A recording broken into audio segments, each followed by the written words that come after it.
आनेयमूर्यमूषिकवाहन वाग्वरनीतिपयोदिनमो आनेयमूर्यमूषिकवाहन वाग्वरनीतिपयोदिनमो दीनरपालिसु अंकुशधारने दीनरपालिसु अंकुशधारने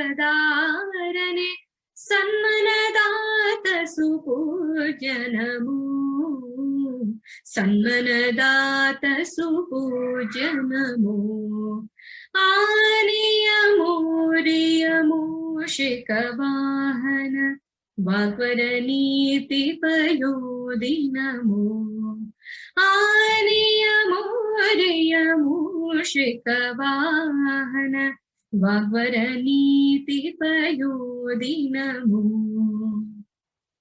आनन सुन्दर विघ्नविनाशक पालय संनुत सिन्धु नमो आनन सुन्दर विघ्नविनाशक पालय संनुत सिन्धु नमो षण्मुख सोदर पार्वती कुवरा षण्मुख सोदर पार्वती कुवरा मोदक हस्त विलास नमो मोदक हस्त विलास नमो आनेयमूर्यमूषिकवाहन वाग्वरनीतिपयोदिनमो आनेयमूर्यमूषिकवाहन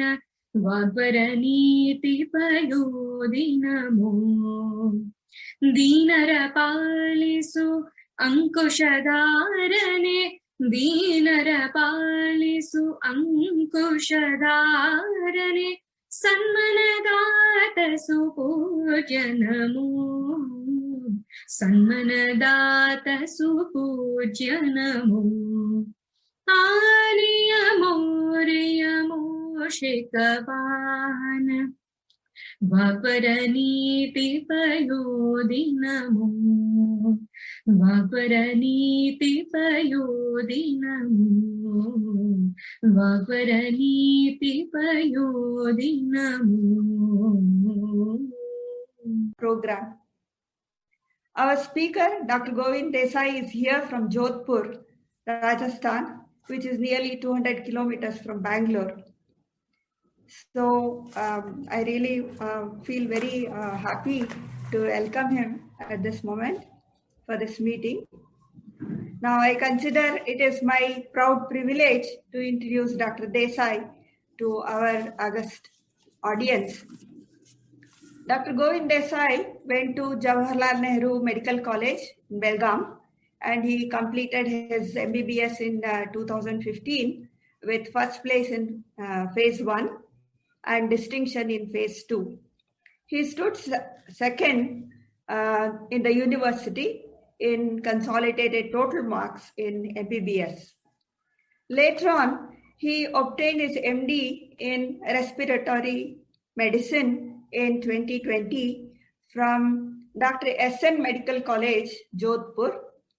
He also worked as a resident doctor at KN Chest Hospital, Jodhpur from 2017 to 2020. Presently, he is working as a senior resident doctor at All India Institute of Medical Sciences, Jodhpur. Dr. Desai is winner of Chest Challenge 2019 conducted by American College of Chest Physicians, and he represented India in their annual meeting at New Orleans, USA in 2019. He has many research papers and case reports to his credit. The list is very impressive for a busy doctor who is handling the latest pandemic cases 24/7. He is a true frontline COVID warrior with first-hand experience in hospitals during the height of the pandemic. And I'm also happy to add that he is married to Dr. Varsha, daughter of Srimati Padmaja and Sri Sridhar. Padmaja and Sridhar are NWA members. Dr. Varsha is currently pursuing MD in ENT at Bagalkote, SN Medical College. On behalf of Nagesh Welfare Association, I'm extending a very warm welcome to you, Dr. Govind Desai. I welcome all the members of NWA who have taken keen interest in this webinar. And the subject is coping with COVID, which is very relevant and is also of great concern today for all of us. Now, I request Dr. Govind Desai to kindly take over from here and address the gathering on coping with COVID. Over to you, Dr. Govind Desai. Thank you. Thank you so much. So I'm very much honored to be a part of this webinar today, and I hope this, at the end of the talk of mine, I hope that some information shall be relayed to you, all of you, and it shall help you in coping up with the COVID as well as with the vaccination. So basically, ನಾನು ಇವತ್ತು both Kannada ಮತ್ತೆ English language ಅಲ್ಲಿ ಮಾತಾಡ್ತೀನಿ. So I hope it is comfortable to most of them. So as we all know that in the year 2020, just a year back, exactly a year back, the same month, ನಮ್ಗೆ COVID ಅಂತ ಒಂದು pandemic infection or viral infection had come into picture. But all it started was quite long back before the March 2020, and it is said to be that I'll just give you a small glimpse about the whole last 1 year or so, ಏನೇನ್ ಆಗಿದೆ world ಅಲ್ಲಿ, and how have we come up with this. So in the year 2020, in the early 2020, maybe it is also said that 2019 November December ali China ali at around November December time ali there was a huge surge of pneumonia cases. So pneumonia antandre enu? Basically pneumonia antandre it is an infection of the lungs. ನಮ್ಮ ಶ್ವಾಸಕೋಶಗಳು ಅಥವಾ ನಾವು lungs ಅಂತ ಏನಂತೀವಿ, basically they are the breathing unit of our body, wherein the oxygen enters into these lungs, and ಆ oxygen ನಮ್ heart ಇಂದ pump ಆಗಿದ್ದ blood ಅನ್ನ ಪ್ಯೂರಿಫೈ ಮಾಡಿ ಮತ್ತೆ ಹಾರ್ಟ್ ಗೆ ಕಳಿಸಿ, and through the heart this is sent in to the whole of the body. So pneumonia ಆದಾಗ ಏನಾಗುತ್ತೆ ಅಂತಂದ್ರೆ this component, this breathing component or the oxygen which is been entered in to the blood is been mismatched or this work doesn't happen. So ಆವಾಗ patient suffers from something called as hypoxia. ನಮ್ಮ medical term ಅಲ್ಲಿ ಅದನ್ನ ನಾವು hypoxia ಅಂತೀವಿ. Simple language ಅಲ್ಲಿ ಅಂತ ಹೇಳಕ್ ಬಂದ್ರೆ it is basically shortness of breath. Basically that person who is having pneumonia mainly feels he is feverish as well as he has cough and he is short of breath, so he cannot breathe. So ಈ ತರದ cases normally we get a lot of cases in and out in a hospital most of the days. But in China in the year November 2019 and December 2019 there was a huge surge of these cases. And that's when people started, or maybe the medical fraternity and the scientist fraternity started thinking, what could be the reason of this? ಯಾಕೆ ಹಿಂಗಾಗ್ತಾ ಇದೆ, ಯಾಕೆ all of a sudden ಈ ತರ cases ಬರ್ತಾ ಇದೆ? So ಅವಾಗ ಏನಾಯ್ತು ಅಂತಂದ್ರೆ, hello, yeah, can you hear me? Yeah, we can hear you, but we can't see you. Now? Now, yeah. Okay. So because so ಈ ತರ ಮೆಡಿಕಲ್ ಫ್ರಾಟರ್ನಿಟಿಗೆ ಮತ್ತೆ ಸೈಂಟಿಸ್ಟ್ಸ್ ಗೆ ಕ್ವಶನ್ಸ್ ಅಥವಾ ಮೈಂಡ್ ಅಲ್ಲಿ ಕ್ವಶನ್ ಬರಕ್ ಶುರು ಆಯ್ತು, ದಟ್ ಯಾಕೆ ಹೀಗಾಗ್ತಾ ಇದೆ, why is there is a lot of these amount of cases which is coming in to the picture all of a sudden. And China is one country which was also the epicenter of something called as SARS, which we must all have remembered. It was around the early 2000s, wherein there was something called as severe acute respiratory syndrome anta ಒಂದು disease ಬಂದಿತ್ತು. And these Chinese were the first people who were initially affected by this SARS virus. So ಅಲ್ಲಿನ doctors ಏನ್ notice ಮಾಡಿದ್ರು ಅಂತಂದ್ರೆ, the symptoms ಮತ್ತೆ features ಏನ್ ಬರ್ತಾ ಇದೆ ಪೇಷಂಟ್ಸ್ ಅಲ್ಲಿ, it is quite similar to that which was seen in 2000s, early 2000s in SARS infection. So avaga they started analyzing, because ಅವ್ರು ಯಾವಾಗೂ ನಾವು ಒಂದು ಪರ್ಸನಿಗೆ ನಿಮೋನಿಯಾ ಆಯ್ತು ಅಥವಾ ಇನ್ಫೆಕ್ಷನ್ ಆಯ್ತು ಅಂತಂದ್ರೆ we take a sample of that person's blood as well as his sputum ಅಥವಾ ಕಫ ಅಂತ ಏನಂತೀವಿ ನಾವು, ಆ ಸ್ಯಾಂಪಲ್ ತಗೊಂಡು ಟೆಸ್ಟಿಂಗ್ ಮಾಡ್ತೀವಿ. ಸೊ ಈ ಟೆಸ್ಟಿಂಗ್ ಮಾಡಿದಾಗ ನಾರ್ಮಲಿ ಮೋಸ್ಟ್ ಕಾಮನ್ ಆರ್ಗ್ಯಾನಿಸಮ್ಸ್ ಯಾವ್ದಿದೆ ಅದನ್ನ ನಾವು ಟೆಸ್ಟ್ ಮಾಡ್ಕೋತೀವಿ. This might change from country to country, from city to city, as well as from an area to area. But it was seen that China ಅಲ್ಲಿ ಏನ್ ಆ present situation ಅಲ್ಲಿ infections ನಡೀತಾ ಇತ್ತು, none of them were found to be detected in that samples. So that is when they tested it for a newer analysis, and that is when they found out ಇದು corona virus ಅಂತ ಒಂದು infection ಇಂದ spread ಆಗ್ತಾ ಇದೆ. And this infection was something which was new to human mankind. And the SARS virus 2002 ಅಥವಾ 2000 ಅಲ್ಲಿ ಏನಾಗಿತ್ತು, ಆ virus was somewhat resembling that, but still not completely of that features which normally a SARS infection was there. And to their disappointment, it was also found that this infection was not controlled. ಈ infection ಯಾವ್ದೋ ಆ present moment ಅಲ್ಲಿ ಇರೋಂತ antiviral ಆಗ್ಲಿ ಅಥವಾ antibiotic ಆಗ್ಲಿ, it was not controlled by that. So that is when an alarm reached to the system, and by the time the alarm had reached to the system, it was too late. And this is mainly because of the amount of connectivity right now we have in the world. Iದೇ ತರ 1919 ಮತ್ತೆ 1920 ಅಲ್ಲಿ there was something called as Spanish flu ಅಂತ ಒಂದಾಗಿತ್ತು. ಆವಾಗ they say that almost 25% of the world's population was affected by this Spanish flu. So imagine, it was a time where there were no that much of international connectivity. There were not a lot of international flights, and still it had transmitted to almost 25% of the world's population. So considering exactly 100 years from then, from 1920 to 2020, the world has progressed drastically, and the world is much more connected than what it was before. So this led mainly to a fast transmission of infection, and that's when the time March or February had come, most of the countries had been infected with this COVID infection. So Indiadalli first infection ಕಂಡಿಡಿದ್ದು roughly around Jan ಅಲ್ಲಿ ಆಗಿತ್ತು, in the month of Jan end, which was in the state of Kerala, and it had come from a medical student who had come from China to his hometown. So that was the first case, and till the mid of February, or maybe I can say till the last end of February 2020, infection was not that rampantly spreading in India. This was attributed to a lot of things, maybe because of early initiation of the screening procedures which were started in the airports as well as everything. But we were not that lucky that the infection could surpass our country and affect others. So by March, we started having a huge number of cases, and adadmele March 24th, if I remember, lockdown was imposed in our country. So a lot of questions had arisen during this lockdown. Yak lockdown ಮಾಡ್ಬೇಕಿತ್ತು, ಏನಾಗತ್ತೆ, yak it is like, killing the business, adu idu anta ella.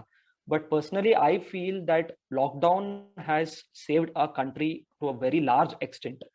Main reason ಏನು ಅಂತಂದ್ರೆ, India at that moment where the COVID infection was spreading, we were not at all ready for coping with the infection.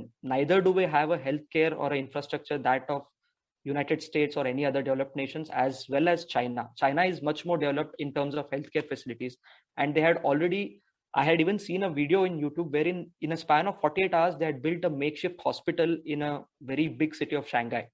So aa thara India prepared agidilla. So by making or implementing this lockdown, what our country expected was that namdu ಏನು deficit ಇದೆ, that ಈಗ ಆಯ್ತು 100 ಜನ hospital ಬಂದ್ರೆ ನಮ್ಮ ಹತ್ರ beds ಇಲ್ಲ. So suppose ನಾವು ಲಾಕ್ ಡೌನ್ ಮಾಡಿದ್ರೆ ಆ 100 ಇನ್ಫೆಕ್ಷನ್ಸ್ ಆಗೋ ಬದಲು there will be around 10 to 15 or 20 infections, and that we are ready, that we have. ಆ ತರ ಆ ನಂಬರ್ ಆಫ್ ವೆಂಟಿಲೇಟರ್ಸ್ ನಮ್ಮ ಹತ್ರ ಇದೆ, ಆ ತರ ನಮ್ಮ ಹತ್ರ ಹೆಲ್ತ್ ಕೇರ್ ಪ್ರೊಫೆಷನಲ್ಸ್ ಟ್ರೈನ್ಡ್ ಆಗಿದ್ದಾರೆ, ಎಲ್ಲ ಇದೆ. But due to lockdown, this rampant surge of infection, what we can say, was stopped. And this is due to multiple things. The public was well aware about this. A lot of people started staying indoors. The workplaces were shut down, and most of the things shifted to work from home, as well as due to most of the administrative measures which were even being performed by the Indian government as well as the state governments. So by then the number of cases started rampantly increasing. Slowly increase ಹಾಕೊಂಡು ಹೋಗ್ತಾ ಇರೋದು. By the month of May June the cases started to rise to a very large extent. So my experience ಏನಾಗಿತ್ತು ಅಂತಂದ್ರೆ, ನಾನು April ಅಲ್ಲಿ May 2020 ಅಲ್ಲಿ ನಂದು final year post graduation exams ಇತ್ತು. ಅಂಡ್ ನಾರ್ಮಲಿ ಹೆಂಗಿರುತ್ತೆ ಅಂತಂದ್ರೆ ಪೋಸ್ಟ್ ಗ್ರಾಜುಯೇಷನ್ ಅಲ್ಲಿ most of the time you stay in the hospitals. So ಎಕ್ಸಾಮಿಗೆ ಓದೋದು ಇರುತ್ತೆ. ಸೊ ಎಕ್ಸಾಮ್ ಮೇ ಅಲ್ಲಿ ಇತ್ತು. ಅಂಡ್ ನಾರ್ಮಲಿ ಏನ್ ರೂಲ್ ಇರುತ್ತೆ ಅಂತಂದ್ರೆ, one month of 45 days before your exam date you will be relieve from your clinical duties. So in the mid of March or in the end of the March we were relieved and we were asked to study at home. And then just maybe around 2 weeks, maybe April first week alli namge call bantu namma HOD inda that the COVID units have been shifted, have been established in our medical colleges, and we need to get back to our work. So it was not less than a soldier being called away from his leave to attend back to his duties. So it was nothing less than that for us. Aa thara namgon feeling ittu. But then we had expected this to happen because India was no immune to this disease. So many countries were worstly affected. By the time this had started, I think Italy was the most affected nation. China had started concealing the number of cases. Ad yak aur aa thara madidru anta still is a big question for most of us. But European countries started having their worst nightmare, and Italy was most affected. This is now attributed mainly to the number of the demographic change or the demographic trend they have. Italy ಅಲ್ಲಿ ಹೇಗಿದೆ ಅಂತಂದ್ರೆ, almost I think around 60 to 70% of the population is above 50, and around 40% of the population is above 65 and 70. So these were the age group of people. ಈ 65 ಅಥವಾ 70 ವರ್ಷದ ಮೇಲೆ ಏನು ಜನ ಇದ್ರಲ್ಲಿ ಅವರಿಗೆ ಜಾಸ್ತಿ ಕೊರೋನಾ ಇನ್ಫೆಕ್ಷನ್ ಆಗ್ತಾ ಇತ್ತು. and they were the one who were requiring severe they were the one who were having severe COVID and were requiring hospitalization.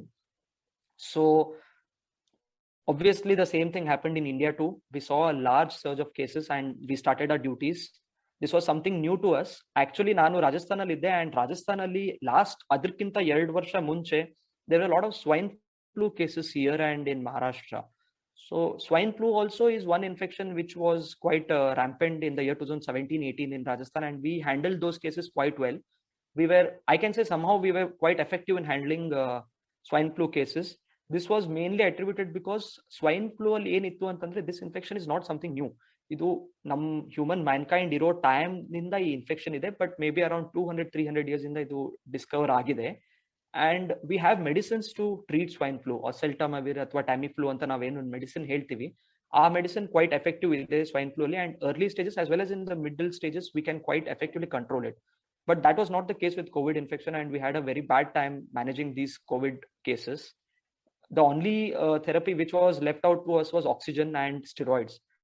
So we were asked to wear PPEs, personal protection equipments, and basically Rajasthan, Jodhpur, and it was like the peak summers, April, May early, and we had to around 45-46 degrees ಹೊರಗಡೆ roughly ಇರ್ತಿತ್ತು most of the days. and ನಮಗೆ duties ಇರ್ತಿತ್ತು, shifts ಇರ್ತಿತ್ತು. 8 hours ಅಲ್ಲಿ ನಾವು 3 ಜನ shift ಮಾಡ್ತಿದ್ವಿ, 24 hours ನ ಕಂಪ್ಲೀಟ್ ಮಾಡ್ತಿದ್ವಿ. and 7 days we used to do the duties, and 7 days we used to have a quarantine. So ಆ ಕ್ವಾರಂಟೈನ್ ಅಲ್ಲಿ ಏನಿರುತ್ತೆ ಅಂತಂದ್ರೆ, there was a strict rule that we were not supposed to go to even our houses.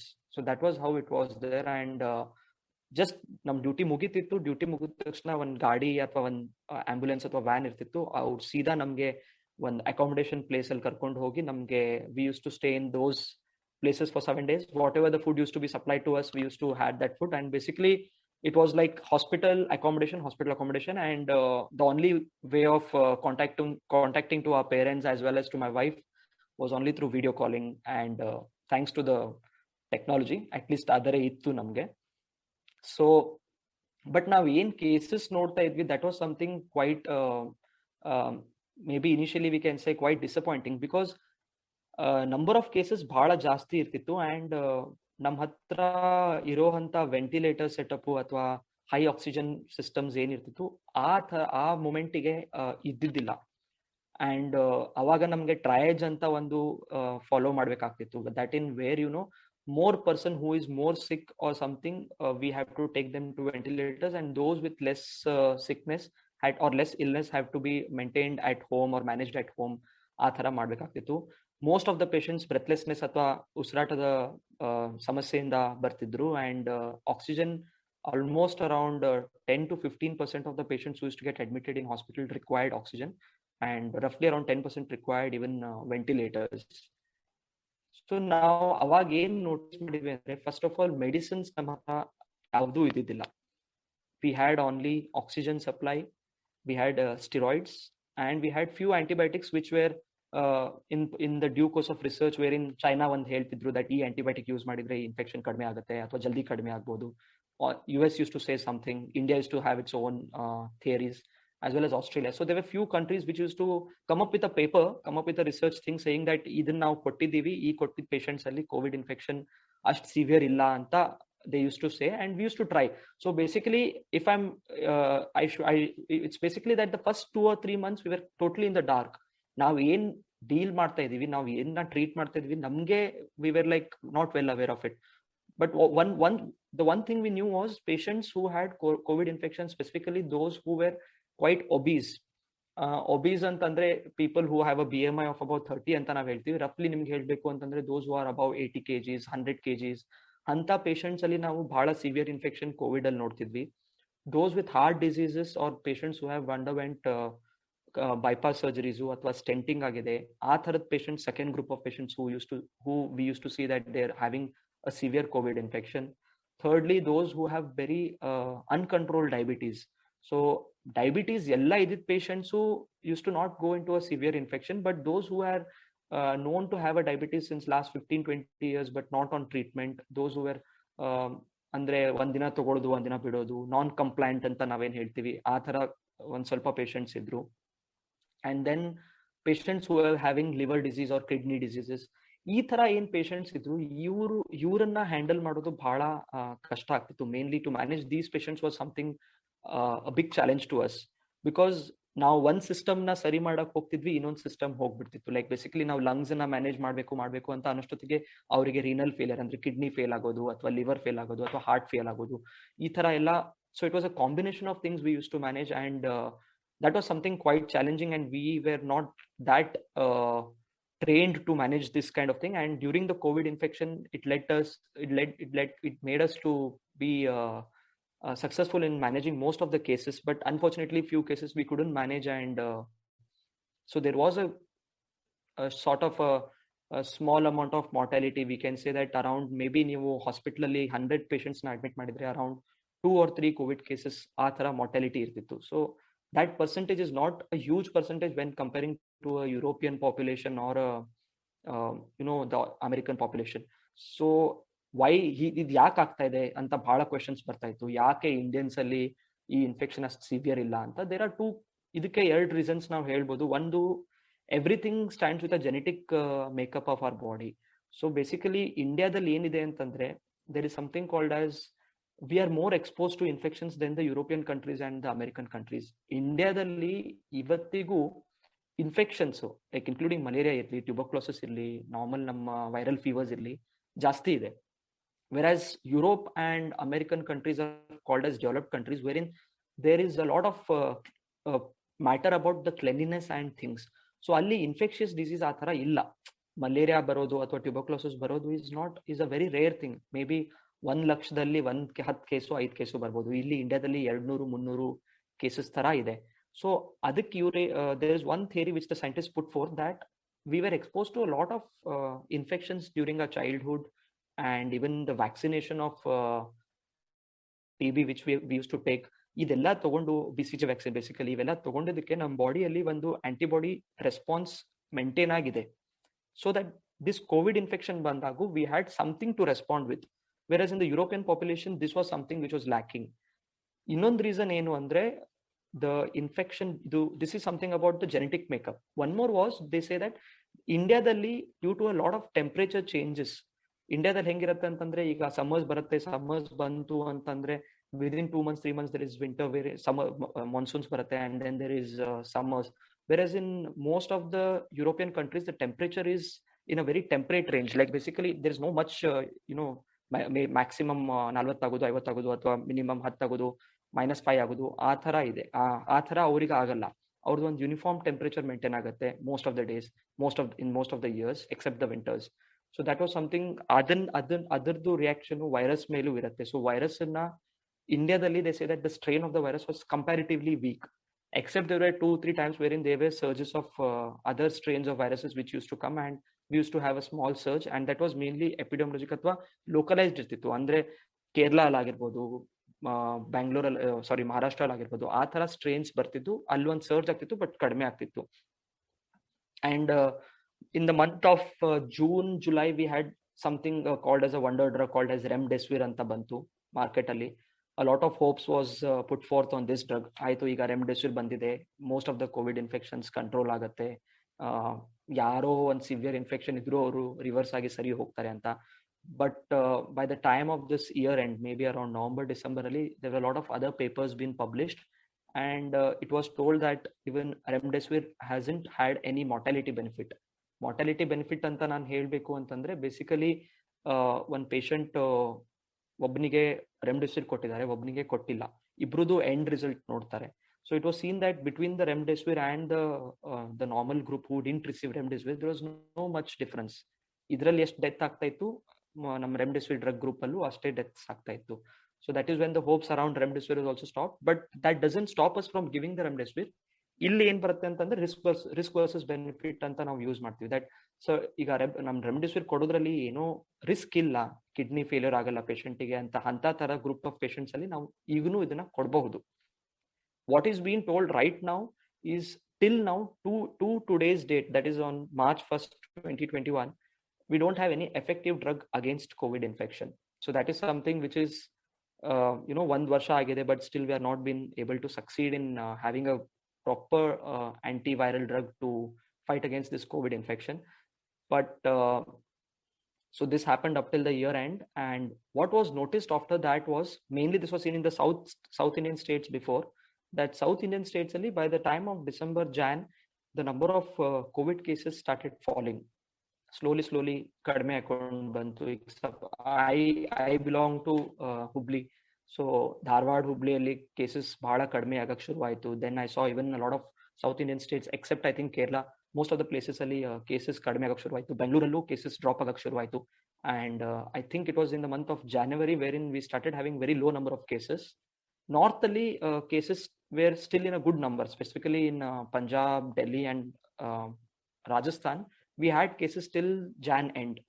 So Feb inda namdu slow trend shuru aitu. So what we can say is, South Indian states alli COVID infection slowly ಸ್ವಲ್ಪ ಜಲ್ದಿ ಕಡಿಮೆ ಆಗಿದೆ, and then in North Indian states alli it started reducing a month later. But what was seen was, during all this time, ಮಹಾರಾಷ್ಟ್ರದಲ್ಲಿ ಮತ್ತೆ ಕೇರಳದಲ್ಲಿ cases ಕಡಿಮೆ ಆಗಿದ್ದಿಲ್ಲ. ಆಗಿತ್ತು ಒಂದು ಸ್ಮಾಲ್ ಅಮೌಂಟ್ ಆಫ್ ಟೈಮ್ ಅಲ್ಲಿ, ಇವನ್ ಮಹಾರಾಷ್ಟ್ರಲ್ಲೂ ಕೇಸಸ್ ಕಡಿಮೆ ಆಗಿತ್ತು, but then it again increase to a large extent. Now that we don't have a lockdown, that was another concerning thing, that okay, ಮತ್ತೆ lockdown ಮಾಡ್ತಾರೋ ಇಲ್ಲೋ, ಮತ್ತೆ ಏನು ಅಂತ. But it was quite clear by the government that lockdown wouldn't be imposed in a very large extent. Minor extent ಅಲ್ಲಿ to a particular places ಅಲ್ಲಿ, ಮಹಾರಾಷ್ಟ್ರ ಅಲ್ಲಿ, ಕೇರಳದಲ್ಲಿ ಸಿಟಿ ವೈಸ್ ಅಥವಾ ಏರಿಯಾ ವೈಸ್ ಲಾಕ್ಡೌನ್ ಈಗೂನು ನಡೀತಾ ಇದೆ. ಈಗನು there is a rule that even I think Karnataka has this, that if people are coming from Maharashtra or from Kerala, you need to have a COVID test done. The same is for even most of the states in North India, where any people who has to come from Maharashtra or from Kerala, you need to get a COVID test done. So between all these things, there was one good thing which started or arose, that was the vaccination program. So vaccination, when they got to know that yavdo medicine inda eno effect ಆಗ್ತಾ ಇಲ್ಲ ಅಂತ ಇದ್ದಾಗ, people started focusing on the vaccination. This started quite long back. Maybe I can date it back to April, May itself, 2020, wherein the vaccination program started throughout the world. Most of the companies who used to prepare vaccines throughout the world started doing. Especially ನಿಮ್ಗೆ name ಮಾಡಿ ಹೇಳ್ಬೇಕು ಅಂತಂದ್ರೆ, US ಅಲ್ಲಿ Moderna ಅಂತ ಒಂದು company ಇದೆ, ಆ company ಶುರು ಮಾಡಿತ್ತು. Pfizer ಅಂತ ಒಂದು ಕಂಪ್ನಿ ಇದೆ, it had started. UK ಅಲ್ಲಿ Oxford AstraZeneca ಅಂತ ಒಂದು company. Oxford was basically the university which had tie up with AstraZeneca. ಸೊ ಅವ್ರು ಈ ವ್ಯಾಕ್ಸಿನ್ ಡಿಸೈನ್ ಮಾಡಕ್ ಶುರು ಮಾಡಿದ್ರು. And India was not behind. Even Bharat Biotech ಕಂಪ್ನಿಯಿಂದ ಕೋವ್ಯಾಕ್ಸಿನ್ ಅಂತ ಏನ್ ವ್ಯಾಕ್ಸಿನ್ ನೀವು ಕೇಳಿರಬಹುದು. So it was a indigenous vaccine which started studies, and the production of vaccine started happening, and even trial started happening. So ಇಂಡಿಯಾದಲ್ಲಿ January 16th ನಿಮಗೆಲ್ಲ ಗೊತ್ತಿರುವ ಹಾಗೆ vaccination program was rolled out, and considering the healthcare workers as a high risk, the first set of people who received the vaccine were the healthcare workers as well as the supporting staff, mainly healthcare workers ಆಗ್ಬೋದು, sanitation workers ಆಗ್ಬೋದು, ಅಥವಾ ನಮ್ಮ nursing staff ಆಗ್ಬೋದು, as well as the policemen were also vaccinated in most of the places. So ಈಗ ನಮ್ಮ ಹತ್ರ presently 2 vaccines ಇದೆ. ಒಂದು ನಾನು ನಿಮ್ಗೆ ಆಲ್ರೆಡಿ ಹೇಳಿದೆ ದಟ್ ಕೋವ್ಯಾಕ್ಸಿನ್ ಅಂತ ಏನ್ ವ್ಯಾಕ್ಸಿನ್ ಇದೆ, ಇದು ಭಾರತ್ ಬಯೋಟೆಕ್ ಅಂತ, it is a Hyderabad based company which started preparing, and this is not the first time that Bharat biotech is preparing a vaccine. ನಮ್ಮ ಹತ್ರ ಇರುವಂತ ಈಗ ಪೋಲಿಯೋ ವ್ಯಾಕ್ಸಿನ್ ಇರ್ಬೋದಾಗ್ಲಿ, ನಮ್ಮ DPT ವ್ಯಾಕ್ಸಿನ್ ಆಗ್ಲಿ, ಹೆಪಟೈಟಿಸ್ B ವ್ಯಾಕ್ಸಿನ್ ಆಗ್ಲಿ, ಇವೆಲ್ಲ ವ್ಯಾಕ್ಸಿನ್ ಭಾರತ್ ಬಯೋಟೆಕ್ ಅಂತ ಇರುವಂತ ನಮ್ಮ ಕಂಪ್ನಿನೇ ಮಾಡ್ತಾ ಇದೆ. So this is totally made in India. Whereas we have another vaccine which is called as Covishield ಅಂತ ಒಂದು ವ್ಯಾಕ್ಸಿನ್ ಇರ್ಬೋದು, ಅದನ್ನು ನೀವು ಕೇಳಿರ್ಬೋದು. ಸೊ ಈ ಕೋವಿಶೀಲ್ಡ್ ವ್ಯಾಕ್ಸಿನ್ ನಾನು ನಿಮ್ಗೆ ಆಗ್ಲೇ ಹೇಳಿದ್ರು ಹಾಗೆ ಆಕ್ಸ್ಫರ್ಡ್ ಆಸ್ಟ್ರಾಜೆನಿಕಾ ಅಂತ ಏನ್ UK ಬೇಸ್ಡ್ ಸ್ಟಡಿ ಅಥವಾ ವ್ಯಾಕ್ಸಿನೇಷನ್ ಇತ್ತು, ಅವರು ಇಂಡಿಯಾದಲ್ಲಿ ಸೀರಮ್ ಇನ್ಸ್ಟಿಟ್ಯೂಟ್ ಆಫ್ ಇಂಡಿಯಾ ಅಂತ ಒಂದು ಪುಣೆ ಬೇಸ್ಡ್ ಕಂಪ್ನಿ ಇದೆ. It's a private company basically, which took the licensing from this Oxford AstraZeneca and started producing the Covishield vaccine.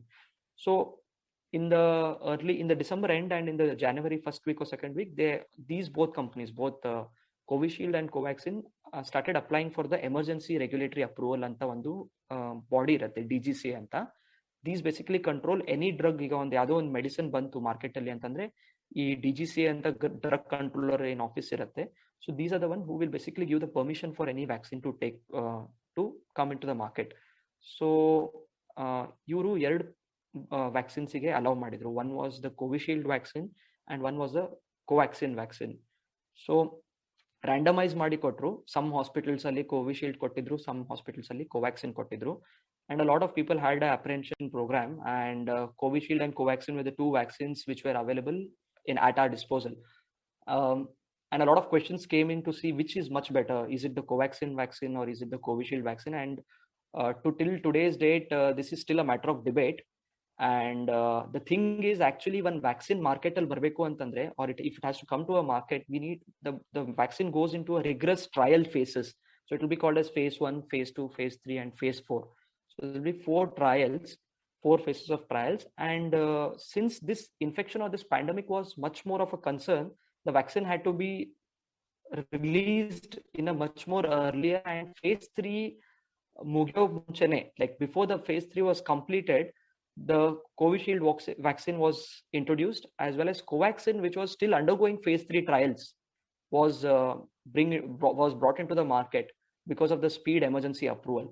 So what is now been the concern is efficacy is something which we normally call in our medical terms, which vaccine is more efficacious.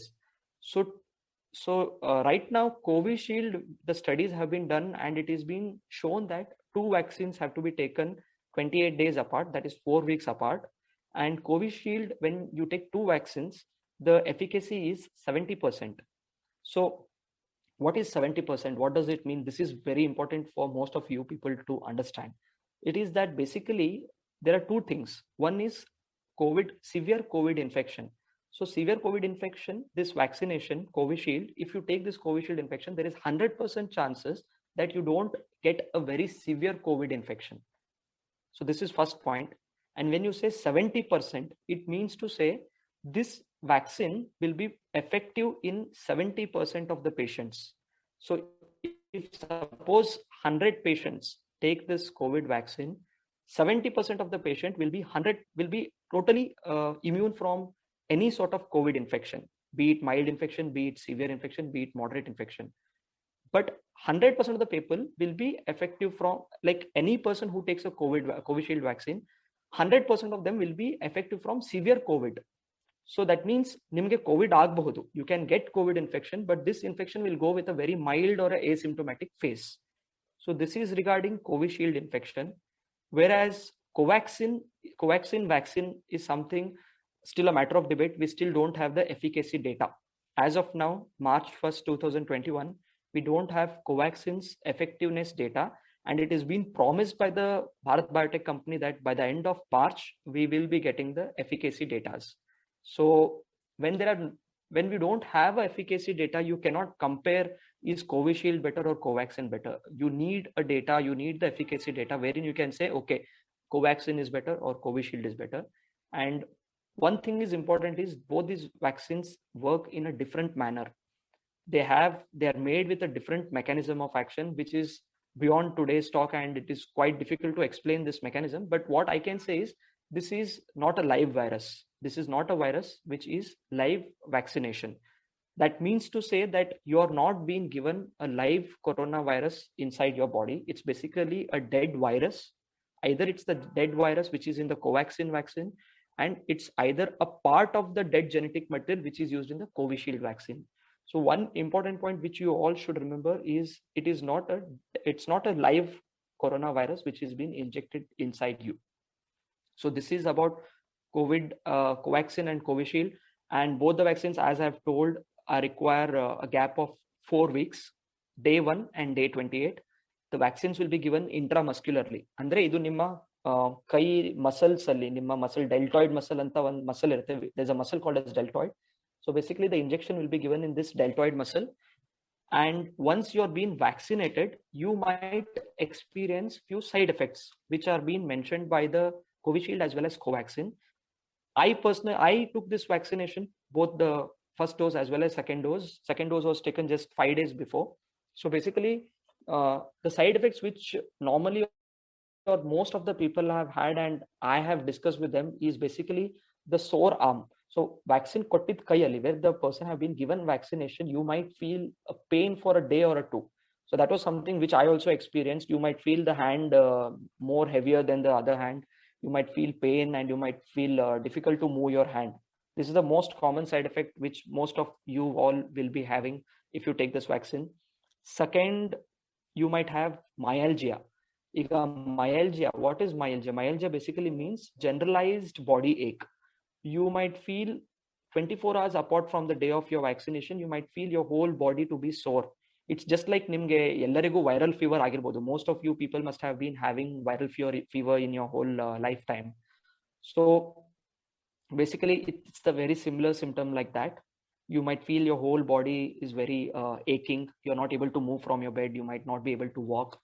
And this degree might vary from mild to moderate. It's never serious. It's not like a person is having pain so much that he's not even able to do his daily activities. This is the second most common side effect which we can see with this vaccination. The third thing which is being seen with COVID vaccines are fever.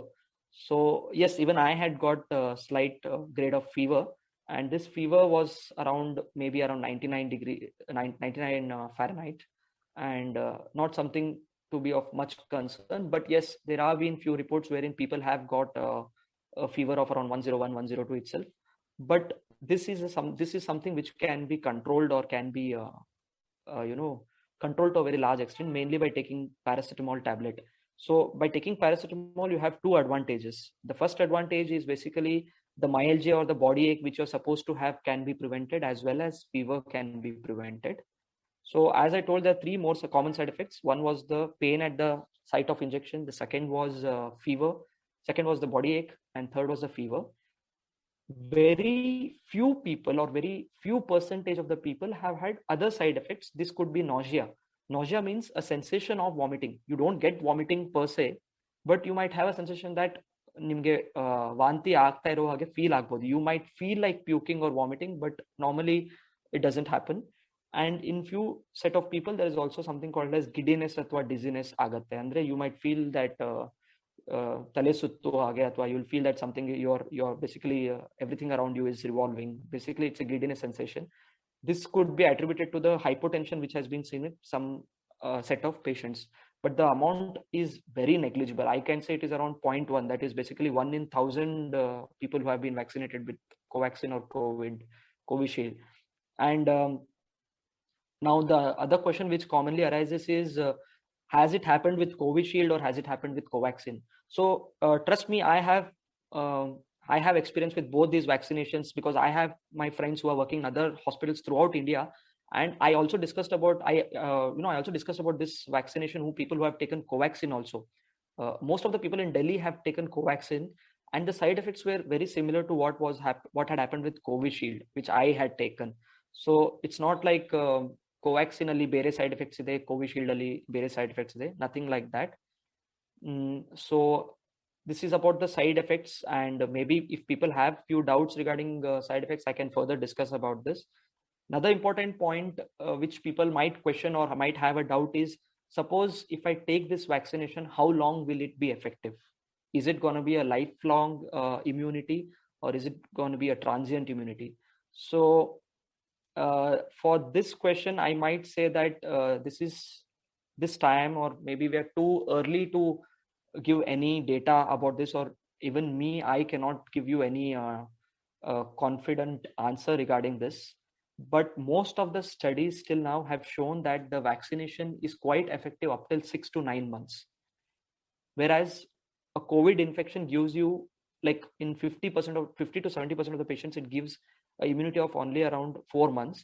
This vaccination has been shown to be effective for roughly 6 to 9 months.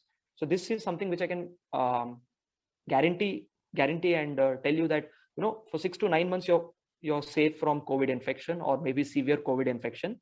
And my presumption is that, like flu vaccines, which most of the elderly population take in our country after 65 years, like Influvac or pneumococcal vaccine, this vaccine also might be put up into a program wherein we might have a booster dose every yearly.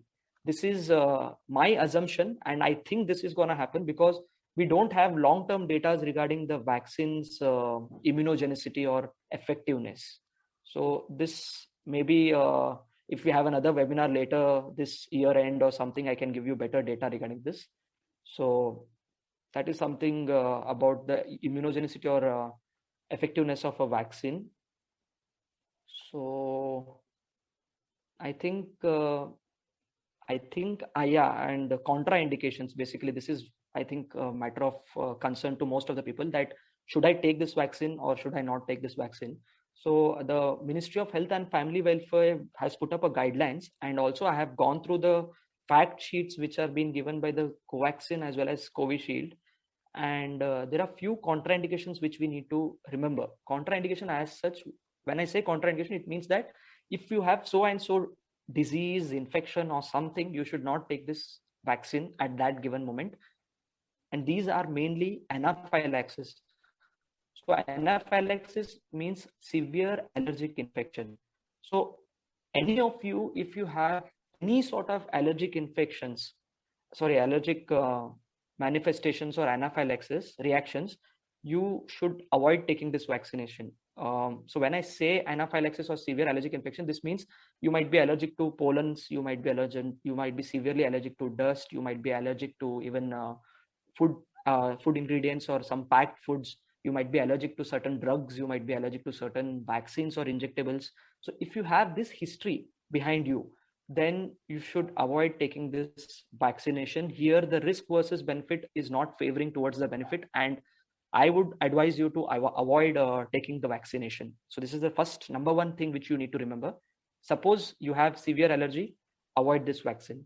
Second, anyone who is currently pregnant should avoid taking this vaccine. This is very important because we don't have any data of this vaccine's safety, efficacy, and immunogenicity in a pregnant female. Third, one who is a lactating woman or breastfeeding woman. So after the delivery, for the next 6 months or 1 year, most of the women will be breastfeeding her child or lactating. Since we don't have any current data regarding this thing, so people should avoid taking vaccination who are on breastfeeding or who are pregnant. So these are three major contraindications. If you have these three things, avoid vaccination. There are other three relative contraindications. When I say relative, it means to say that after this thing has gone, you can take the vaccine. Basically, even breastfeeding and pregnancy can be considered as a relative contraindication.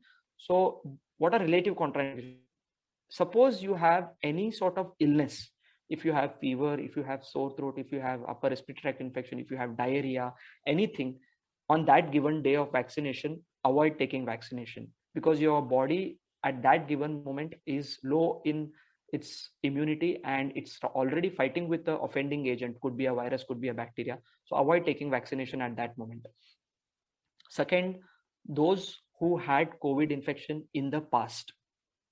So when I say past, suppose you are being infected with COVID infection in the month of Jan and today is March. Sorry, suppose you're infected in the month of February and today is March. So it is said that from the day of infection or from the day of your curing from COVID infection, 8 weeks, that is 2 months, you should not take the COVID vaccine. So this is another important thing. I think a lot of your friends and family members could be asking also, and there might be a doubt that ನನಗೆ 2 ತಿಂಗಳ ಹಿಂದೆ ಅಥವಾ 1 ತಿಂಗಳ ಹಿಂದೆ Covid infection ಆಗಿತ್ತು, ನಾನು ಹೋಗಿ vaccine ತಗೊಳ್ಳ ಅಂತ. So avoid taking COVID vaccination when you had COVID infection if it is not more than 2 months from your COVID infection curing date. This is second. Third, suppose during COVID infection there was another important thing which I missed out, that was the plasma convalescent plasma therapy ಅಂತ ಒಂದು ಹೊಸದು ಆವಾಗ ಆಗ್ತಾ ಇತ್ತು. So try to avoid taking COVID vaccination if you have taken a convalescent plasma. If any patient during his COVID infection has taken convalescent plasma, you need to avoid taking COVID vaccination. So these are the major contraindications which have been set up or has been laid upon by the Ministry of Health and Family Welfare of the Indian government.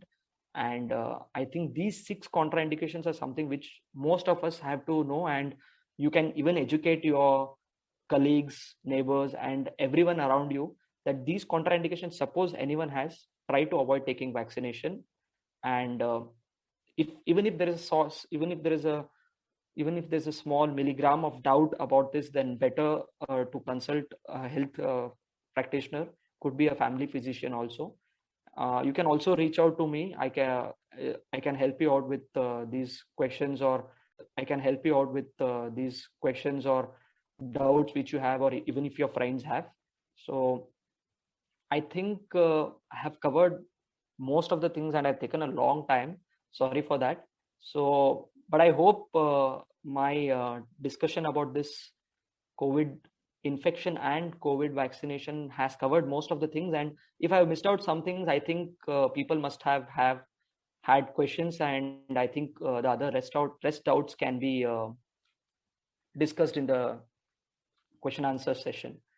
So thank you so much for giving this opportunity, and I'm very sorry if there is certain things which I maybe 2 technicalities and 2 medical aspects have been used by me, and since this is also my first webinar, I hope I have at least made 50% of the information available to you, and hope it will be helpful for you during your vaccination program. And I would encourage most of you to take the vaccination and help to curb this COVID pandemic and to start back to the normal life which we all used to have back to pre-COVID era. So thank you so much, and I hope you all had a slight bit of informative session discussing or sharing my information or my experiences with you all. Thank you so much. Thank you. Thank you. Thank you, Govind. It was very informative, and we'll be just waiting for Srimati Sarala Upadhyay. She will come here, and she will be reading out the questions on behalf of our team. Okay. And,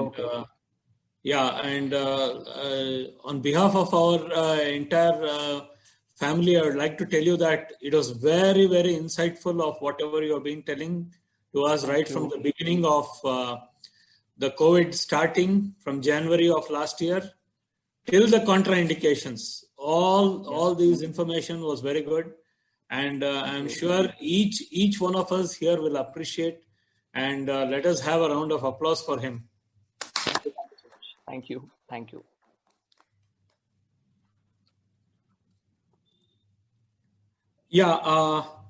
Now I ask Srimati Sarala Upadhyay to go ahead.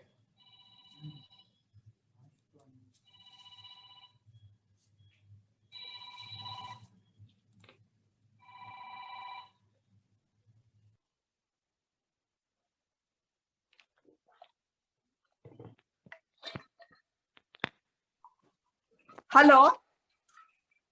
Hello. Hi, hello, Sarananti. Hey. Yeah. Hello. Kalista idya? Yes, I'm able to hear. Yeah, we had a short power failure around here, so we got cut. Okay. There were some questions. Do you have time for one question from Anita? She's asking about this. Since mask and social distancing still needs to be continued even after vaccination, is it okay not to take the vaccination? Okay.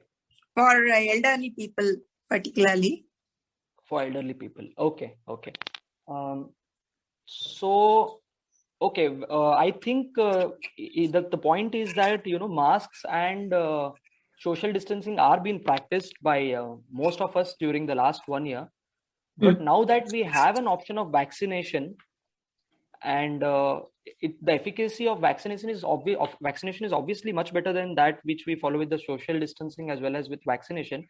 I would say that you should prefer vaccination because first, it's efficacy. Second, it is the elderly people who are most commonly affected, and it was seen that most of the people were elderly in whom we had a severe COVID infection. So I think it's better to go with the vaccination if available. Okay. I'm logging in using my mobile.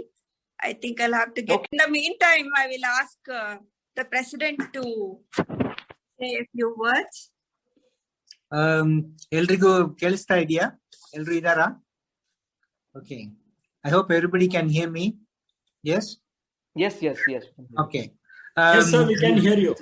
Okay. ಇವತ್ತಿನ ಕಾರ್ಯಕ್ರಮ ಚೆನ್ನಾಗಿ ಮೂಡಿ ಬಂತು. Nagesh welfare association ಆಶ್ರಯದಲ್ಲಿ ಸರಳಾ ಅವರಿಂದ ಯೋಜಿಸಲ್ಪಟ್ಟು ಕಾರ್ಯಕ್ರಮ ಚೆನ್ನಾಗಿ ಬಂತು. ಸುಮಾರು 1 ಗಂಟೆಗೂ ಹೆಚ್ಚಿನ ಉಪನ್ಯಾಸ ಮತ್ತು ವಿಚಾರ ವಿನಿಮಯದಲ್ಲಿ ನಮ್ಮವರೇ ಆದ ಡಾಕ್ಟರ್ ಗೋವಿಂದ್ ದೇಸಾಯಿ ಅವರು ಕೋಪಿಂಗ್ ವಿತ್ ಕೋವಿಡ್ ಅಥವಾ ಕೋವಿಡ್ ನಂತಹ ಪಿಡುಗನ್ನು ಹೇಗೆ ನಿಭಾಯಿಸಬೇಕು ಎಂದು ಬಹಳ ವಿವರವಾಗಿ ಸರಳ ಭಾಷೆಯಲ್ಲಿ ಎಲ್ಲರಿಗೂ ತಿಳಿಸಿ ಹೇಳಿದ್ದಾರೆ. ಕೋವಿಡ್ ಪ್ಯಾಂಡಮಿಕ್ ನ ಹಲವು ಮುಖಗಳನ್ನು ಸಮಸ್ಯೆಗಳನ್ನು ಅವರು ಉದ್ದೇಶಿಸಿ ಮಾತಾಡಿದ್ದಾರೆ. ನಮ್ಮ ಎಲ್ಲ ಸಂಶಯಗಳು, ಚಿಂತೆಗಳು, ಅನುಮಾನಗಳನ್ನು, ಪ್ರಶ್ನೆಗಳನ್ನು ಸ್ಪಷ್ಟಪಡಿಸಿದ್ದಾರೆ ಮತ್ತು ತುಂಬಾ ಸಮರ್ಪಕವಾಗಿ ಉತ್ತರಿಸಿದ್ದಾರೆ. ಇನ್ನು ಯಾರಿಗಾದ್ರೂ ಏನಾದ್ರೂ ಡೌಟ್ಸ್ ಅಥವಾ ಪ್ರಶ್ನೆಗಳಿದ್ರೆ ಅದನ್ನು ನೀವು ಸರಳಾ ಅವರಿಗೆ ಕಳಿಸಬಹುದು, ಇಮೇಲ್ ಅಥವಾ ವಾಟ್ಸಪ್ ಅಲ್ಲಿ. ನಾವು ಅದನ್ನ ಗೋವಿಂದ್ರ ಅವರಿಗೆ ಕಳಿಸಿ ಅವರ ಉತ್ತರವನ್ನು ನಿಮ್ಗೆ ನಾವು ಆಮೇಲೆ ತಿಳಿಸುತ್ತೇವೆ. So you can still send questions if you have any doubts, and we will reach it to Dr. Govind and get it back to you, the answers for your questions. I'm very happy that all of our family, Nagesh Welfare family, has joined us in big numbers today in this program, and it shows that how important this program is, or this subject is, and also that the effort by Dr. Govind and the NWA is sort of encouraged by all of you. I want to say in this occasion that Dr. Govind, as I mentioned earlier, from yesterday morning 9 o'clock to today morning 9 o'clock, he had a 24-hour duty in his hospital as a resident doctor. In spite of that, without really getting worked up, he has actually taken active part in this talk and given us a very detailed overview of the COVID infection and the after effects of that, and how to deal with it, both emotionally as well as medically. And he has talked about that, and really that's very, very we are really appreciative of that effort. ನಿಜವಾಗ್ಲೂ ಪ್ರಶಂಸನೀಯ ಅಂತ ನಾನು ಹೇಳ್ಬೇಕು. ಅವರ ಬೆಂಬಲ ಕೊಟ್ಟಿದ್ದಕ್ಕೆ ನಮ್ಮ ಸಂಸ್ಥೆಯ ಈ ಪ್ರೋಗ್ರಾಮ್ಗೆ ನಾವು ನಿಜವಾಗ್ಲೂ we are very, very grateful. ಈ ಸಂದರ್ಭ, I want to also tell all of our family members on this occasion one more thing. Just a few days back, on I think 11th, Anita did a program on Purandaradasa Kirtanas, and which was very well received, very well programmed, and which well appreciated. And today Sarla has taken the initiative to do this particular program on the health aspects. In the same way, if any of the EC members or anybody from the NWA member or patron has any idea of that I would like to conduct a program, I think it will be useful.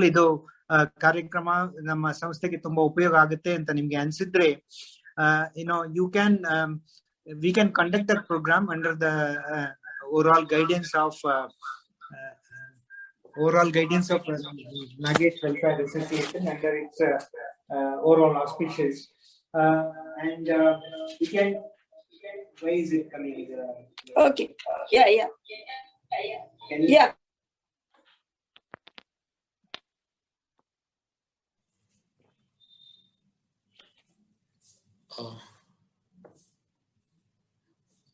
Govind, Yeah. I have a couple of questions from the audience. Okay, One is, yeah, it could be a repeat. We would like to hear from you again.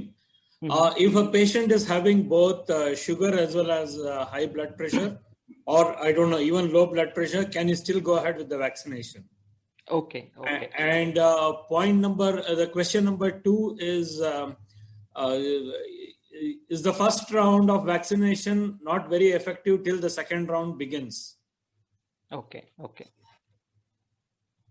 So yeah, both of them actually, if I would ask you, like in helbeku antandre, basically so the second phase of vaccination has just now started, and it is mainly focusing on people above 60 years and those who are above 45 years with comorbidities.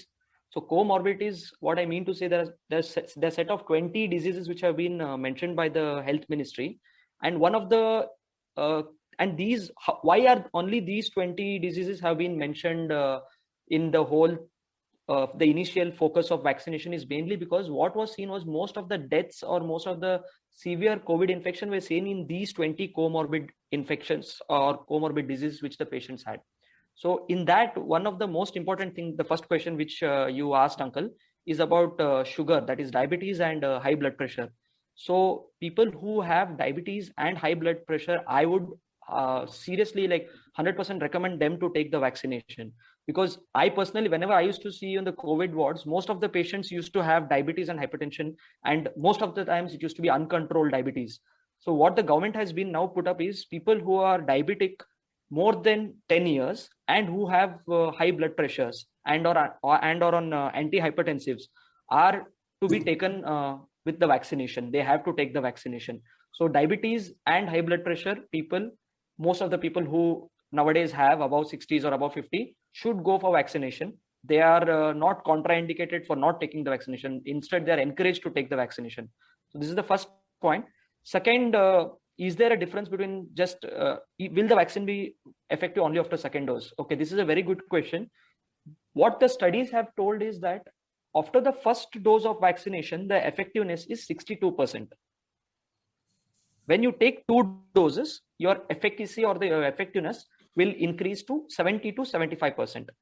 So yes, there will be effective, the vaccine will be effective just with 1 dose. But when you get just by taking one more extra injection or just by taking one more additional jab, if the efficacy increases by 10%, then why not just take it? So that is why we advise 2 vaccines, which are to be taken 4 weeks apart. 100% with just 1 vaccine, 1 dose also, your vaccine, your percentage of efficacy will be there, but it is 60 to 64%. And if you take 2 vaccines, you will be having efficacy of 75%. So I would advise most of the people and everyone to take 2 doses, except those who have had allergic reaction to the first dose. They should avoid taking the second dose. Rest, most of the people should take both the doses.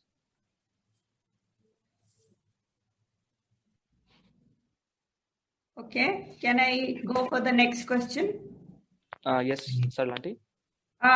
Let the president continue and finish. I was just making a point that we would like to continue this sort of programs where either the EC members or NWA members have some idea that they would like to conduct such a program. You please come to NWA and we will try to organize that. It could be in the area of family-oriented programs or science and technology, or cultural programs, or societal related, health related, or pure entertainment. The only condition is that subject of the seminar or the talk or whatever the program should be in tune with the aims and objectives of the Nagesh Welfare Association, and we would like to keep it within that. So I welcome all of you to have, if you have any idea, please do get in touch with us, and we will, air these programs through our organization, and so that everybody gets benefited, and you will also be able to project your ideas, okay, to the society. So it's sort of inclusive. Everyone feels that we are part of this organization and we are able to contribute to that. That's all I wanted to say. Thank you very much, and Jai Hind. So, Next question. okay. There is one question from Brother BKS Murthy, which is a little long. He has got multiple issues, like having myasthenia gravis, BP, and he has taken flu shots, and he has also his wife is also diabetic, and having tested for COVID some time ago, while Murthy was negative and his wife Sarla was positive and was under home quarantine. So they are wondering whether they should go for vaccination now, and how do they get doctor's certificate and all that. Do you think you can throw some light on this? Yeah, surely. Surely. So if Murthy uncle and Sarla auntie are hearing me, so there are two questions. I will divide the answer also in two parts. First, regarding Murthy uncle. So Murthy uncle, since you are having myasthenia gravis, I think you must be on steroid or immunosuppressive drug like azathioprine, which is Azoran. And the second thing is you are having blood pressure also. So I considering that you're above 65 years of age, first point, and you're having myasthenia gravis, and you're taking immunosuppressive drugs, steroids, or any kind of immunosuppressive drugs for the controlling of myasthenia gravis. So it is being told that vaccination, basically, if I make it in a very simple language, since you're taking any steroid or immunosuppressants like Azoran, it causes the immunity of your body to go down. So ನಿಮ್ಮ ರೋಗ ಪ್ರತಿರೋಧಕ ಶಕ್ತಿ ಏನಿರುತ್ತೆ ಅದು ಕಡಿಮೆ ಇರುತ್ತೆ considered to general population. The immune system of your body is comparatively low due to the drugs you take, which is Azoran, or it could be steroid. So it is any vaccine to be effective, you need to have a good immune response. So people who are taking Azoran, people who are taking steroids, it is being said that the efficacy might be low. It can be like general population only 70% effective idre, it could in a steroid taking patient or a patients who are on Azoran or any immunosuppressive drugs, the effectiveness cannot be guaranteed. If I can clearly say, the effectiveness cannot be guaranteed. And but yes, you can go for vaccination. Even if there is 10 to 20% chance also that the vaccine will be effective, you should surely go for vaccination. And but yes, before going for a vaccination, I would ask you to consult the person who is treating you for myasthenia gravis with Azoran or Visolone, and then go for it. But from my side, there is no harm in taking the vaccine. As I told you, just because your immunity is low, it doesn't mean that the vaccine which you're taking will cause COVID infection. As I already told, COVID vaccine is a dead virus, so it can not cause COVID infection in you. This is the first point. Second, regarding Sarla auntie, who is diabetic and who has been tested COVID positive. Since I told this, that considering herself also to be after above 60-65 years, she comes into the high risk since she also has a diabetes. Now the thing is, if she has had COVID infection which is not less than 2 months, then I would say try to avoid taking vaccination as of the given moment. Maybe you can give her time, because already she has antibodies produced in her body. But since the COVID infection antibodies are active only for around 4 weeks or 6 weeks, you should go for vaccination. But I think Sarla auntie has to wait at least till 8 weeks from her curing date of COVID infection. So I hope I've made this clear regarding both of the conditions which have been shared by you.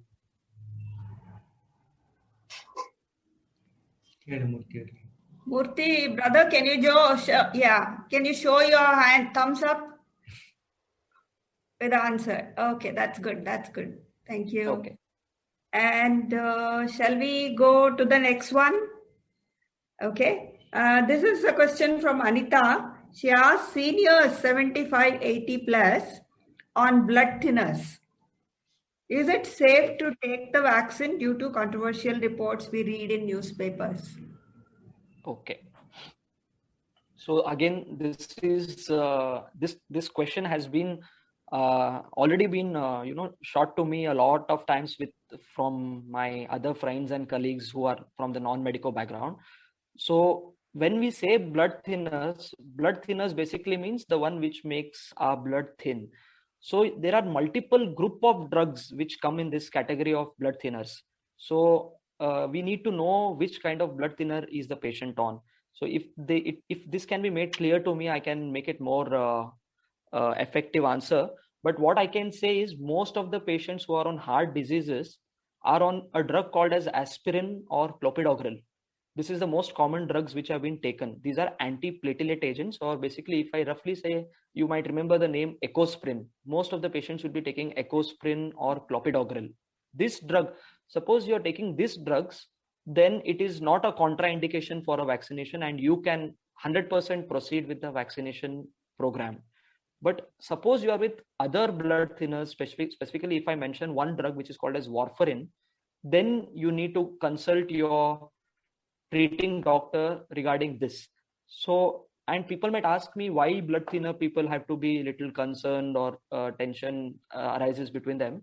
It's mainly because it's not because the vaccination will cause any harm, but basically when any injection is given to your arm, if you have a good clotting mechanism, you don't have anything. But suppose you're taking blood thinners like warfarin on other drugs, other than those like aspirin or clopidogrel, there are high chances that you might have a hematoma. Basically, blood oozes out and it causes a large collection, which is called as a hematoma. So this is something which is a concern in specifically patients who are taking warfarin blood thinner. But if you're taking Ecosprin, if you're taking Ecosprin Gold, if you're taking clopidogrel, then you don't need to worry and you can proceed with the vaccination. That's great. You answered Kailas Nath's question also, according in parallel. And chronic allergy, as in what, Auntie? Maybe, as in what? Is it a severe allergy or is it I don't this thing have that kind of thing to tolerate like sulfa medicines. So I don't know if that kind of allergy or anything that is 100%. So this you have to always keep in the mind, and maybe whenever you're being planned to go for a vaccination, you should surely consult your treating doctor about this. Because as I've told, any drug allergy in the history of past, you should 100% go and inform your vaccinator as well as where you're planning to go. They might give you a better insight about this. And normally what I expect them to do is they might do a drug sensitivity testing for you. They will take a small amount of sulfa and they might do a skin prick test. Suppose you have a very severe reaction like itching and all, you might not be asked to take a vaccine. But suppose if the infection or suppose if the reaction is mild. Hemant is raising a hand. Do you want to be unmuted, Veena? Maybe I think Satyanath, Namita, could you please unmute? Yeah, Veena. Yeah, Govind, I had a question on this nasal vaccine. I think I just wrote it in the chat window as well. I have read a lot about Bharat Biotech's nasal vaccine, which is currently approved for phase 1 trial, wherein the vaccine is either sprayed into the nostril or, 1 drop of vaccine is put in the nostril, and they are promising the efficacy percentage of more than 90%. So it is said that it is more safer and without less side effects. Because it's not intramuscular. Correct. So do you suggest that we wait for that, or we should go ahead with these either Covishield or Covaxin? Okay, so this is a good question actually, Veena Mami. So yes, this is a good vaccine. So whenever we talk about types of mode of administration, we have an intramuscular approach, we have nasal approaches. Most of the influenza vaccines right now available are nasal vaccines. Even polio has now come in nasal vaccine form as well as intravenous.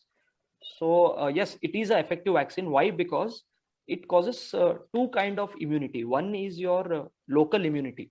Whenever your virus enters, most of the time the virus enters through either this nasal mucosa or through the conjunctiva of the eye. And nasal vaccine basically provides a local immunity around your nose also. So just imagine that the virus is coming and hitting your nose and immediately it's been neutralized. It's not even coming inside your lung, neither it's coming into your blood and then it's been neutralized. So obviously it's a, it's like wearing a helmet or wearing, further protection and, preventing the infection. But the matter of concern is nasal vaccine is right now in phase 1 trial. So these phases I can never promise you when will this vaccine come. It might take 1 year, it might take 1.5 years, it might take even 10 months, because since the vaccine goes in phase 1, phase 2, phase 3, this might take, according to me, it might take at least 8 months to 1 year. Yeah, because I think even they haven't started the phase 1 trial as yet. Maybe they have started just now.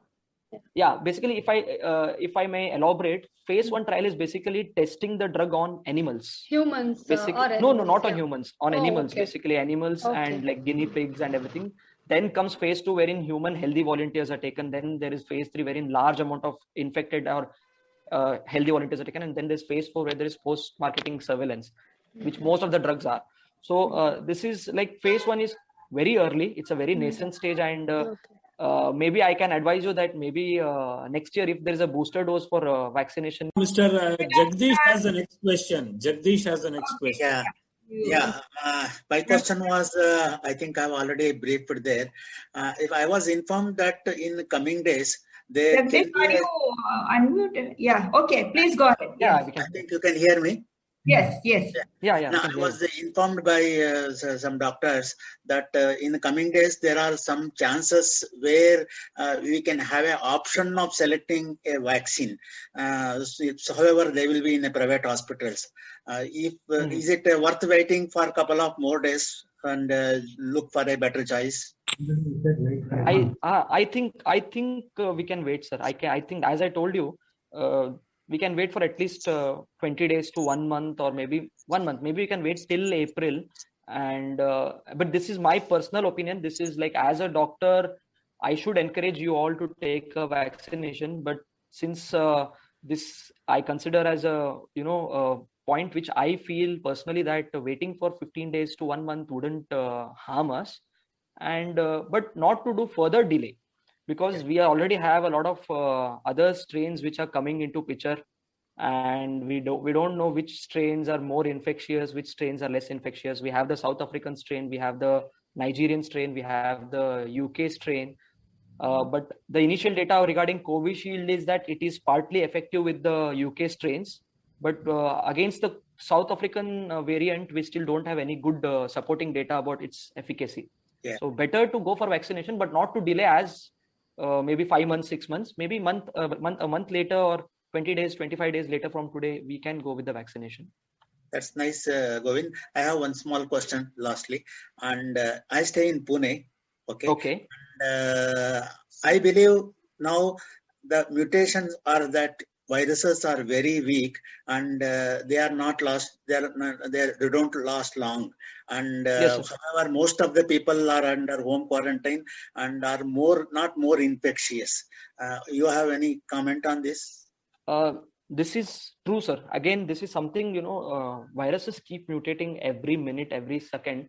And whenever a virus mutates, it doesn't mean that it mutates to a very higher risky variant. It can be a low risk variant like what is happening right now.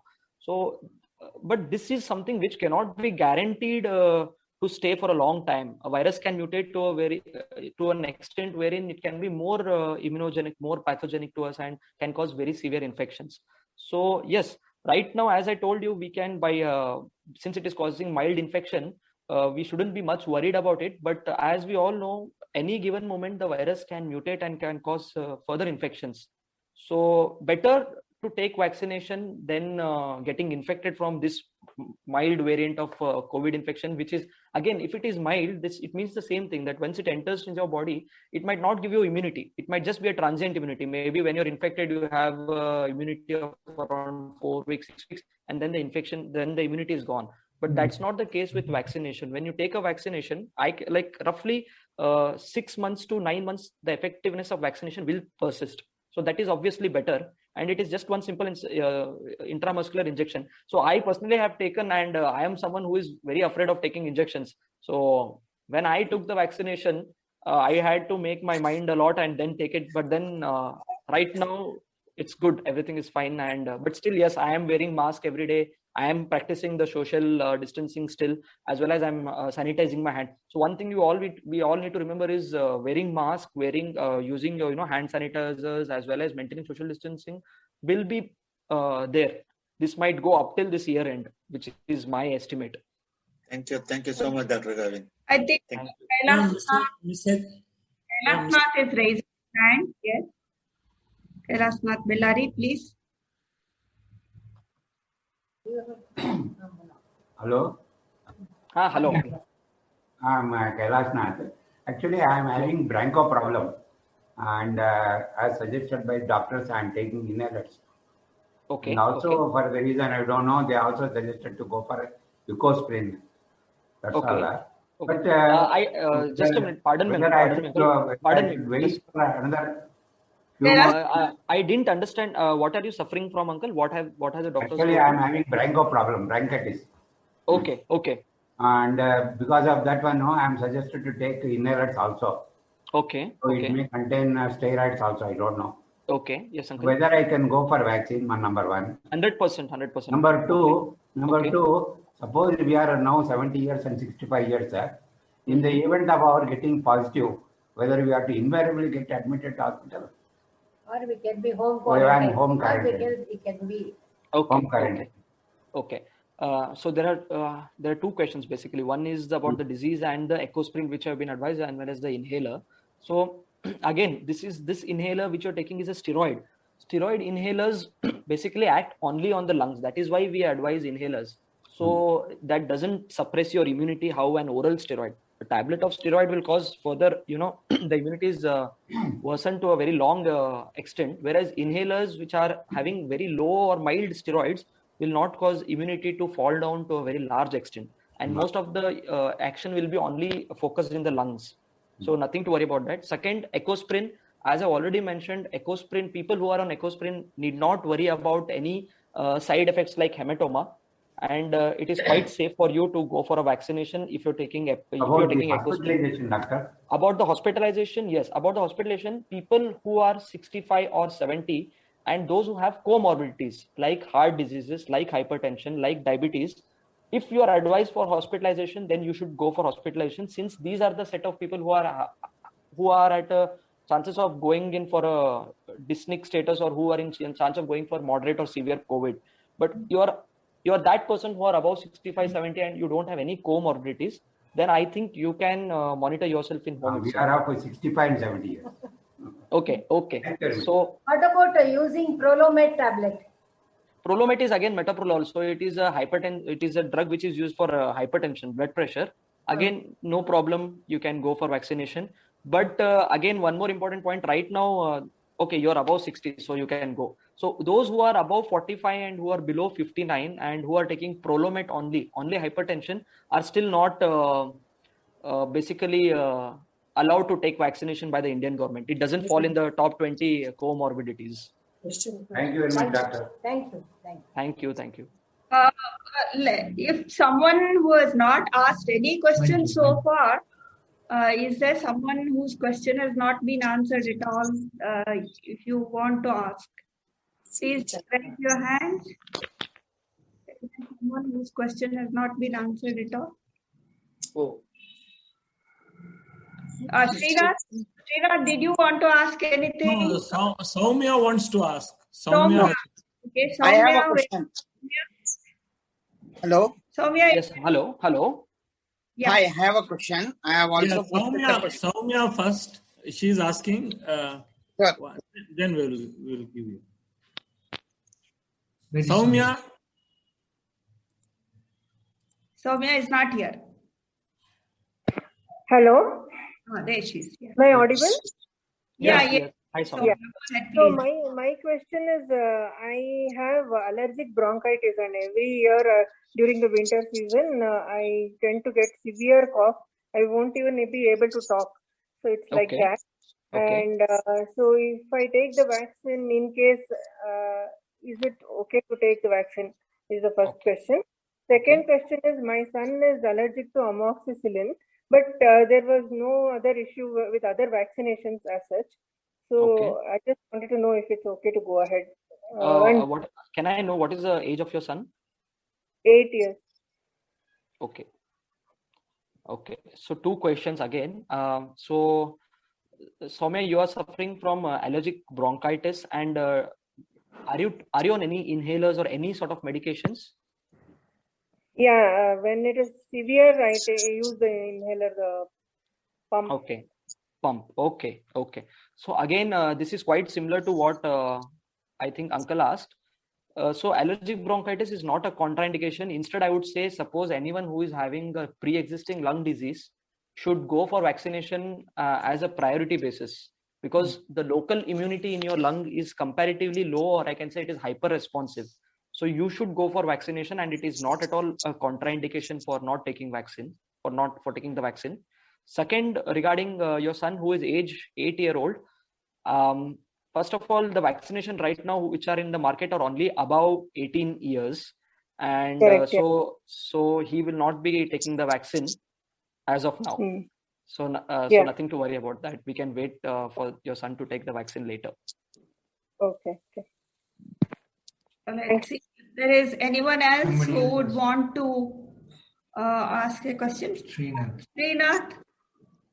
and Hemant. Hemant case. Okay. After Srinath, Hemant case. In the meantime, I would like to introduce Rohini and somebody else. My voice is very... That's your father, right, Govind Desai?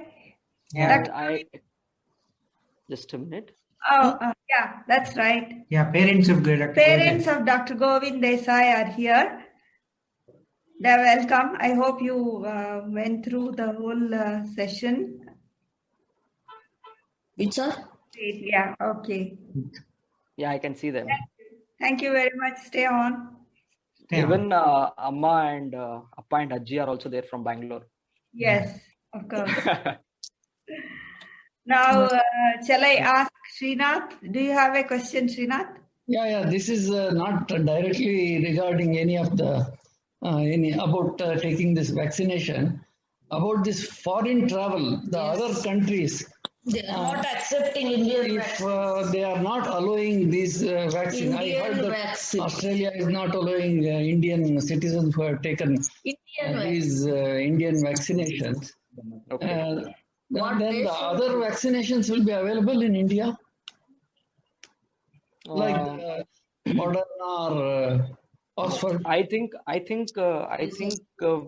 as I'm not well aware about this, I'll surely see about this thing, and I'll surely let you know. But one thing is sure, that for the next maybe 6 months or 5 months, I don't expect any other new vaccines like Moderna or other companies which are coming with the vaccine. Johnson & Johnson is supposed to come by this monsoon or something, which I know. And even if what I know is, even if Australia and many other countries which are not allowing, I think it is just a transient gap. Maybe later they might allow most of the countries to enter inside them. It's like personally, I myself, after getting the vaccination 2 shots, I've got a certificate from the health ministry, which they have told that can be used later for any future foreign travels. So maybe this is a transient restriction. This might not last for a long time, because it's possibly not. It's like practically impossible for someone like me who has taken a Covishield vaccine to take again a Moderna vaccine later, just because I have to travel to Australia. So I think this is something which can be. Hemant, yes, please. Yeah. The only question which I would like to ask is, My mother is about 65 years of age, and she's been diagnosed with TB. So she's going with TB medicine. Currently, 2 months she's been done with the medication. Is she eligible for going for the vaccination? Okay. I want to ask which organ TB is it? Is it pulmonary TB, lungs TB? It's a bone TB is what they say, near the lungs. Yeah. Bone TB. Okay. So bone TB with the COVID vaccination, we don't have much data regarding that. So I would, I'll surely follow up with you. One thing is that it's already 2 months since she's on vaccination, and for bone TB, I personally think the treatment will go for a year to 16 months or even 18 months. So I think when the data are not available, actually I'm not that sure. I'll surely get back to you. I'll get back to Sarla after discussing about this with my seniors and my professors, and we'll surely let you know about this. Sure. Because this is a very this combination, there is no much data being given, so I'll surely let you know. Sure. Thank you. Okay, thank you. Shall we close the session now? Does anyone have? Jenny. No. Okay. Okay, I request now our NWA Secretary, Shivshankar, to kindly give the vote of thanks. Yeah. Thank you, Sarla Madam, for arranging this program. First, a big thanks to you. And we all thank Dr. Desai for this excellent webinar which he has conducted. And I'd like to give him a big round of applause. Thank you. We appreciate your commitment. After working for 24 hours, you are coming here and educating us with so much of involvement. We really appreciate that, and we thank Mr. Satyanath and Namita for giving us this brilliant opportunity of utilizing this Zoom, and and we thank each and every member of our family who have attended this session. As far as I have seen, around maximum of 43 logins were there, and it's a very good participation. On an average of 2 or 3 also, if we take it, more than 100 people. This is a very, very nice. And looking forward, we can have a few more sessions to clarify many doubts what our family members have. So thanks to all of us, and a big round of applause even to CG Suresh, who is always on the toes for this program. Thank you. Thank you very much, sir. Thank you everyone for participating actively in the program. Thank you so much. Thank you so much for giving me this opportunity. And if there is any doubt regarding vaccination and the questions which I have not answered, I'll surely get back to you with the help of Sarla Aunty. And I hope you all go with the vaccination process in the future. And I hope that this pandemic gets over, and the NWA Association, and maybe including me, shall have a physical meet soon in the future. Thank you. Sure, we'll be looking forward. If there's any further question, I can send it to us, and we will forward it to Dr. Govind. Okay? Sure. Yeah. Thank you. The last sentence. Thank you so much. Thank you so much, Sarla Aunty and Mama. We'll definitely meet in person. All of us will meet in person. Okay? Thank you. Thanks from NWA, Dr. Govind, and his parents also for joining us. Thank you. And his in-laws for joining us. Very nice.